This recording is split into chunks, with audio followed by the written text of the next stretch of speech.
sommes en direct et Christophe Barbier va s'installer dans quelques instants aux côtés de son invité, Éric Ciotti, président des Républicains. Bonjour messieurs. Bonjour Ilana. Et merci d'être avec nous effectivement ce matin. Mais d'abord, elle est habillée de lumière ce matin, tout en doré, tout en or. C'est Annabelle Nakache. Bonjour Annabelle. Bonjour, joyeux anniversaire avec moi. Joyeux anniversaire. Joyeux anniversaire Israël. 76 ans. J'ai pas le temps, c'est pour ça, j'ai pas le temps de faire toute Toutes ces dents.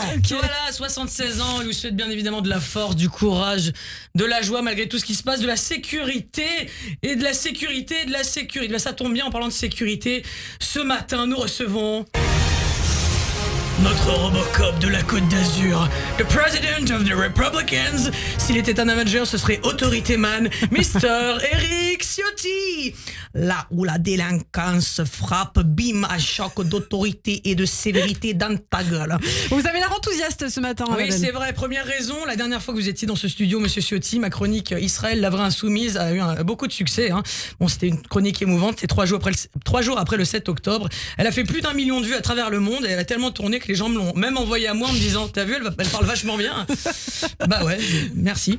Deuxième raison, la teneur de ma chronique était trop solennelle pour que je puisse vous imiter, donc je me rattrape aujourd'hui. Je vous prends par surprise, attention, ça peut tomber à tout moment. Alors Annabelle, vous avez profité du pont de l'Ascension? Oui, maintenant que j'ai des enfants en bas âge, je comprends pourquoi on appelle ça un pont, parce qu'avec des enfants, t'as littéralement envie de te jeter du pont. Quand tu deviens parent, les vacances, c'est plus jamais les mêmes, parce qu'à cette période, tu deviens animateur de centre de loisirs bénévoles ou de centre de détention, en fonction de comment se comportent les gamins. Oui, j'en ai profité, enfin mes enfants en ont profité.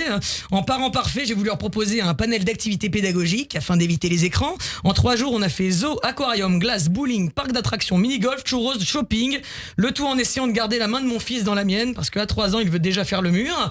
Il veut qu'on joue à policier contre narcotrafiquant. Traduction, il veut que je lui cours après. Ma vie est une opération XXL géante. Ah ouais, bah oui, au zoo, si je le lâche, moi, c'est cage du tic, fait divers direct. Donc évidemment, je marche avec un truc qui se débat et un fond sonore qui me hurle dans les oreilles. C'est une expérience sensorielle divine. Alors en parlant d'expérience, justement, il paraît que vous avez vécu quelque chose de très fort ce week-end, Annabelle. C'est vrai, comment vous savez ça, vous? Je sais tout. Allez, je suis gêné là, je suis obligé de vous le dire maintenant. Bon, ok, je peux vous le dire, j'ai vécu ma première fois. Bah ouais, j'avais entendu parler de cette expérience de plaisir insolite, mais moi j'ai jamais osé le faire. Bon bah voilà, j'ai voté à l'Eurovision, ok. Et pas toute seule, on était plusieurs. Et pas qu'une fois, je l'ai fait plusieurs fois, d'affilée. Et vas-y que je vote, et vas-y que je revote, et vas-y que je revote. C'est excitant, vous aussi, non? Oui. Ouais, c'est vrai, on est quelques-uns à avoir claqué nos 15-20 euros ce week-end pour voter pour Eden Golan, l'israélienne, et fermer la bouche à tous les antisémites. Et après, on nous dit qu'on est radin, franchement. Et d'ailleurs, le service téléphonique de l'Eurovision, il est efficace. Bonjour, c'est l'Eurovision, vous avez voté pour Israël, bisous. Ah bah, si l'Europe pouvait fonctionner de manière aussi efficace, ce serait bien. Parlez-en à votre candidat François-Xavier Bellamy. Eden Golan a fini 5e. C'était pas évident parce que cette année, l'Eurovision, c'était Vision d'horreur. Ils avaient changé le règlement. Votre attention, s'il vous plaît. Cette année, on a changé les règles. Le premier jury qui donne des points à Israël a perdu. Voilà. Et le premier candidat qui s'affiche à côté de la candidate israélienne a perdu aussi.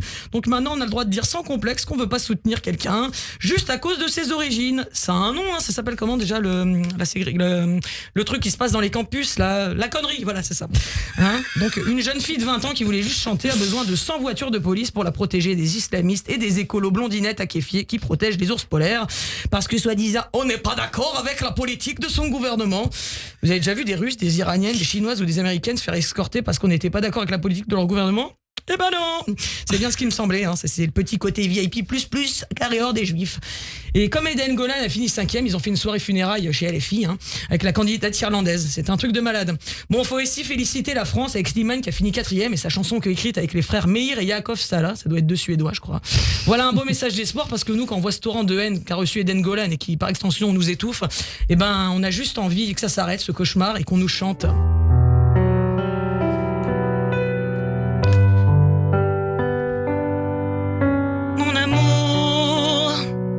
Oui, j'entends ta souffrance, tous tes mots je les pense, désolé de mon absence. Mon amour, te souviens-tu de notre histoire? On avait encore l'espoir, avant que tout ça ne deviennent noirs. Je t'aime, même si je te le dis pas. J'en peux plus de cette haine et de cette rance intolérance qui recommence. Et oui, j'entends ta peine. On en fait quoi? Est-ce que l'on s'aime ou pas? Merci beaucoup Annabelle Nakache, on vous retrouve sur les réseaux sociaux, Instagram Annabelle Show et le jeudi sur Radio J. Christophe Barbier tout de suite et son invité Eric Ciotti. Les grands débats commencent sur Radio J.